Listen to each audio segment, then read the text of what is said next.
ओम नमः शिवाय। राम राम दोस्तों, मैं प्रिया, आप सभी का स्वागत है मेरे इस YouTube चैनल में। सबसे पहले आप सभी को महाशिवरात्रि की हार्दिक शुभकामनाएं।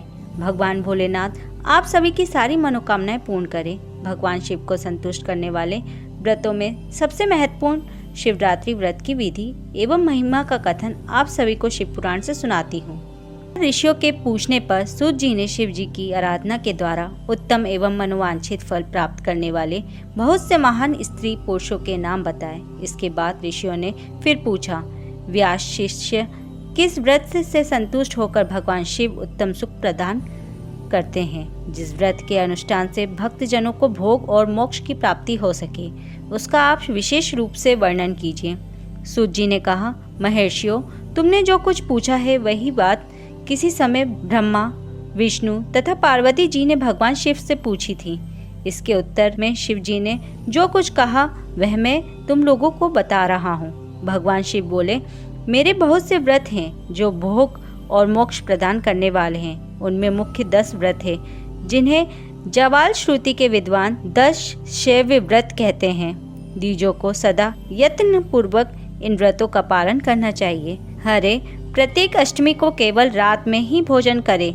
विशेषतः कृष्ण पक्ष की अष्टमी को भोजन का सर्वथा त्याग कर दें। शुक्ल पक्ष की एकादशी को भी भोजन छोड़ दें, किंतु कृष्ण पक्ष की एकादशी को रात में मेरा पूजन करने के पश्चात भोजन किया जा सकता है। शुक्ल पक्ष की त्रयोदशी को तो रात में भोजन करना चाहिए, परंतु कृष्ण पक्ष की चतुर्दशी को शिव व्रत धारी पुरुषों के लिए भोजन का सर्वथा निषेध है। दोनों पक्षों में प्रत्येक सोमवार को प्रयत्न पूर्वक केवल रात में ही भोजन करना चाहिए। शिव के व्रत में तत्पर रहने वाले लोगों के लिए यह अनिवार्य नियम है। इन सभी व्रतों के व्रत की पूर्ति के लिए अपनी शक्ति के अनुसार शिव भक्त ब्राह्मणों को भोजन करना चाहिए। द्विजों को इन सब व्रतों का नियम पूर्वक पालन करना चाहिए। जो द्विज इनका त्याग करते हैं वे चोर होते हैं। मुक्ति मार्ग में प्रवीण पुरुषों को मोक्ष की प्राप्ति कराने वाले 4 व्रतों का नियम पूर्वक पालन करना चाहिए। वे 4 व्रत इस प्रकार है: भगवान शिव की पूजा, रुद्र मंत्रों का जप, शिव मंदिर में उपवास तथा काशी में मरण, ये मोक्ष के सनातन मार्ग हैं। सोमवार की अष्टमी और कृष्ण पक्ष की चतुर्दशी, इन 2 तिथियों को उपवास पूर्वक व्रत रखा जाए तो वह भगवान शिव को संतुष्ट करने वाला होता है। इसमें अन्यथा विचार करने की आवश्यकता नहीं है। हरे, इन चारों में भी शिवरात्रि का व्रत ही सबसे अधिक बलवान है। इसलिए भोग और मोक्ष रूपी फल की इच्छा रखने वाले लोगों को मुख्यतः उसी का पालन करना चाहिए। इस व्रत को छोड़कर दूसरा कोई मनुष्य के लिए हितकारक व्रत नहीं है। यह व्रत सबके लिए धर्म का उत्तम साधन है। निष्काम अथवा सकाम भाव रखने वाले सभी मनुष्य वर्णों, आश्रमों, स्त्रियों, बालकों, दासों, दासियों तथा देवता आदि सभी देहधारियों के लिए यह श्रेष्ठ व्रत हितकारक बताया गया है। माघ मास के कृष्ण पक्ष में शिवरात्रि तिथि का विशेष महात्म्य बताया गया है। जिस दिन आधी रात के समय तक वह तिथि विद्वान हो, उसी दिन उसे व्रत के लिए ग्रहण करना चाहिए। शिवरात्रि करोड़ों हत्याओं के पाप का नाश करने वाली है। केशव, उस दिन सवेरे से लेकर जो कार्य करना आवश्यक है उसे प्रसन्नता पूर्वक तुम्हें बता रहा हूँ। तुम ध्यान देकर सुनो। बुद्धिमान पुरुष सवेरे उठकर बड़े आनंद के साथ स्नान आदि नित्य कर्म करे, आलस्य को पास न आने दे। फिर शिवालय में जाकर शिवलिंग का विधिवत पूजन करके मुझ शिव को नमस्कार करने के पश्चात उत्तम रीति से संकल्प करें। देव देव महादेव नीलकंठ, आपको नमस्कार है। देव, मैं आपके शिवरात्रि व्रत का अनुष्ठान करना चाहता हूँ। देवेश्वर, आपके प्रभाव से यह व्रत बिना किसी विघ्न बाधा के पूर्ण हो और काम आदि शत्रु मुझे पीड़ा न दे। ऐसा संकल्प करके पूजन सामग्री का संग्रह करें और उत्तम स्थान में जो शास्त्र प्रसिद्ध शिवलिंग हो उसके पास रात में जाकर स्वयं उत्तम विधि विधान का संपादन करें। फिर शिव के दक्षिण या पश्चिम भाग में सुंदर स्थान पर उनके निकट ही पूजा के लिए संचित सामग्री को रखें। श्रेष्ठ पुरुष वहां फिर स्नान करें। स्नान के बाद सुंदर वस्त्र और उपवस्त्र धारण करके 3 बार आचमन करने के पश्चात पूजन आरंभ करें। जिस मंत्र के लिए जो द्रव्य नियत हो उस मंत्र को पढ़कर उसी द्रव्य के द्वारा पूजा करनी चाहिए। बिना मंत्र के महादेव जी की पूजा नहीं करनी चाहिए। गीत, वाद्य, नृत्य आदि के साथ भक्ति भाव से संपन्न हो। रात्रि के प्रथम पहर में पूजन करके विद्वान पुरुष मंत्र का जप करे। यदि मंत्रज्ञ पुरुष उस समय श्रेष्ठ पार्थिव लिंग का निर्माण करे तो नित्य कर्म करने के पश्चात पार्थिव लिंग का ही पूजन करें। पहले पार्थिव बनाकर पीछे उसकी विधिवत स्थापना करें। फिर पूजन के पश्चात नाना प्रकार के स्तोत्रों द्वारा भगवान वृषभ ध्वज को संतुष्ट करें। बुद्धिमान पुरुष को चाहिए कि उस समय शिवरात्रि व्रत का महात्म्य का पाठ करें। श्रेष्ठ भक्त अपने व्रत की पूर्ति के लिए उस महात्म्य को श्रद्धापूर्वक सुने। रात्रि के चारों पहरों में 4 पार्थिव लिंग का निर्माण करके आवाहन से लेकर विसर्जन तक क्रमशः उनकी पूजा करें और बड़े उत्सव के साथ प्रसन्नता पूर्वक जागरण करें। प्रातः काल स्नान करके पुनः वहां पार्थिव शिव का स्थापना और पूजन करें। इस तरह व्रत को पूरा करके हाथ जोड़कर मस्तक झुकाकर बारंबार नमस्कार पूर्वक भगवान शंभु से इस प्रकार प्रार्थना करें। महादेव, आपकी आज्ञा से मैंने जो व्रत ग्रहण किया था स्वामी, वह परम उत्तम व्रत पूर्ण हो गया, अतः अब उसका विसर्जन करता हूँ। देवेश्वर शर्व यथाशक्ति किए गए इस व्रत से आप आज मुझ पर कृपा करके संतुष्ट हो। तत्पश्चात शिव को पुष्पांजलि समर्पित करके विधि पूर्वक दान दे। फिर शिव को नमस्कार करके व्रत संबंधित नियम का विसर्जन कर दे। अपनी शक्ति के अनुसार शिव भक्त ब्राह्मणों विशेषतः सन्यासियों को भोजन कराकर पूर्णतया संतुष्ट करके स्वयं भी भोजन करें। हरे, जिस प्रकार विशेष पूजा करनी चाहिए उसे मैं बताता हूँ, सुनो। प्रथम प्रहर में पार्थिव लिंग की स्थापना करके अनेक सुंदर उपचारों द्वारा उत्तम भक्ति भाव से पूजा करें। पहले गंध, पुष्प आदि 5 द्रव्यों द्वारा सदा महादेव जी की पूजा करनी चाहिए। उस द्रव्य से संबंध रखने वाले मंत्र का उच्चारण करके पृथक पृथक वह द्रव्य समर्पित करें। इस प्रकार द्रव्य समर्पण के पश्चात भगवान शिव को जलधारा अर्पित करें। विद्वान पुरुष चढ़े हुए द्रव्यों को जलधारा से ही उतारें। जलधारा के साथ साथ 108 मंत्र का जप करके वहाँ निर्गुण सगुण रूप शिव का पूजन करें। गुरु से प्राप्त हुए मंत्र द्वारा भगवान शिव की पूजा करें, अन्यथा नाम मंत्र द्वारा सदा शिव का पूजन करना चाहिए। विचित्र चंदन, अखंड चावल और काले तिलों से परमात्मा शिव की पूजा करनी चाहिए। कमल और कनेर के फूल चढ़ाने चाहिए।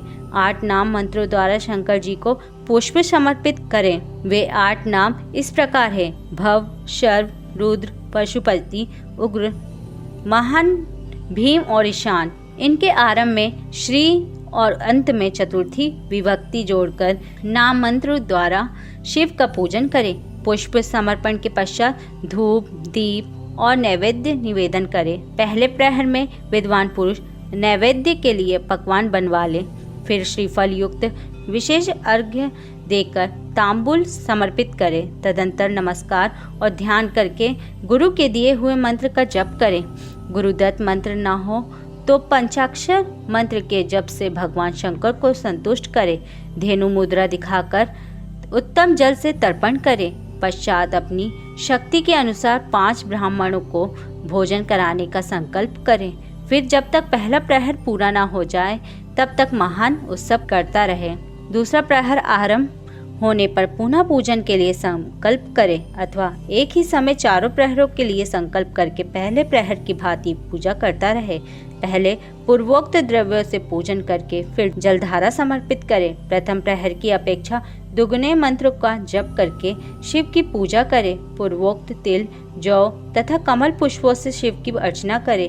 विशेषतः बिल्व पत्र से परमेश्वर शिव का पूजन करना चाहिए। दूसरे प्रहर में बिजोरा नींबू के साथ अर्घ्य देकर खीर का नैवेद्य निवेदन करें। जनार्दन, इसमें पहले की अपेक्षा मंत्रों की दुगनी आवृत्ति करनी चाहिए। फिर ब्राह्मणों को भोजन कराने का संकल्प करें। शेष सब बातें पहले की भांति तब तक करता रहे जब तक दूसरा प्रहर पूरा ना हो जाए।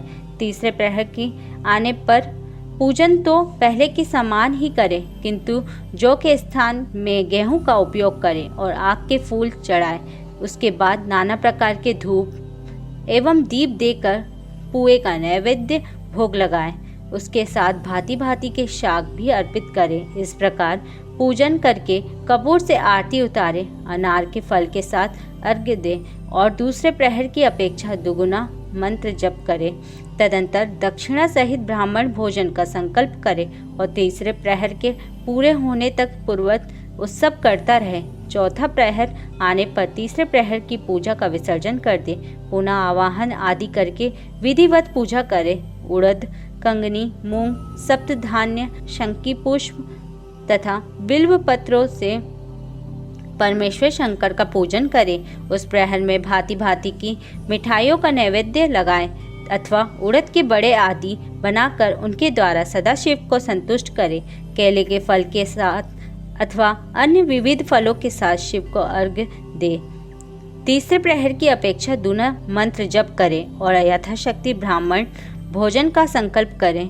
गीत, वाद्य तथा नृत्य से शिव की आराधना पूर्वक समय बिताते भक्तजनों को तब तक महान उत्सव करते रहना चाहिए जब तक अरुण उदय न हो जाए। अरुण उदय होने पर पुनः स्नान करके भांति भांति की पूजनों, उपचारों और उपहारों द्वारा शिव की अर्चना करें। तत्पश्चात अपना अभिषेक कराए, नाना प्रकार के दान दे और प्रहर की संख्या के अनुसार ब्राह्मणों तथा सन्यासियों को अनेक प्रकार के भोज्य पदार्थों का भोजन कराए। फिर शंकर को नमस्कार करके पुष्पांजलि दे और बुद्धिमान पुरुष उत्तम स्तुति करके मंत्रों से प्रार्थना करें। सुखदायक कृपा निधान शिव, मैं आपका हूँ, मेरे प्राण आप में ही लगे हैं और मेरा चित्त सदा आपका ही चिंतन करता है। यह जानकर आप जैसा उचित समझे वैसा करें। भूतनाथ, मैंने जानकर या अनजान में जो जप और पूजन आदि किया है उसे समझकर दया सागर होने के नाते ही आप मुझ पर प्रसन्न हो।